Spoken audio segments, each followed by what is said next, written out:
സീതാപ്പഴം കിട്ടി. ആ സീതാപ്പഴം ഞാൻ നിന്നുകൊണ്ടിരിക്കുന്നത്. നല്ല ടേസ്റ്റ് കേട്ടോ. ഇപ്പോഴാണ് എനിക്കൊരു ഐഡിയ വരുന്നത്, അച്ചാർ കൂട്ടി തിന്നാൽ എങ്ങനെ ഉണ്ടാകും. അപ്പം ഞാനൊരു അച്ചാർ കൂട്ടുന്നുണ്ടാവും കേട്ടോ. നമ്മളിത് അച്ചാർ എടുത്തിട്ട്, ഇത് വെളുത്തുള്ളിയുടെ അച്ചാറാണ്. നിങ്ങൾക്ക് ഇഷ്ടപ്പെട്ട ഫ്ലേവറുകൾക്കനുസരിച്ച് അച്ചാർ എടുക്കാം. ഞാനപ്പോൾ സീതാപ്പഴത്തിൻ്റെ ചെറുത് എടുക്കാണ്. ഇനി നമ്മുടെ അച്ചാറിലേക്ക് ഇതെടുക്കാം. വെളുത്തുള്ളിയുടെ അച്ചാറാണ് കേട്ടോ. നമുക്ക് മാങ്ങയുടെ ഒക്കെ എടുക്കാം. സൂപ്പർ.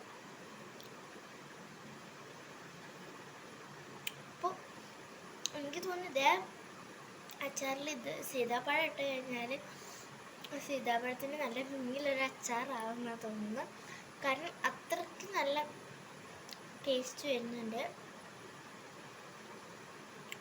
സീതാപ്പഴത്തിൻ്റെ മധുരം എടുത്ത് കാണിക്കുന്നുണ്ട്.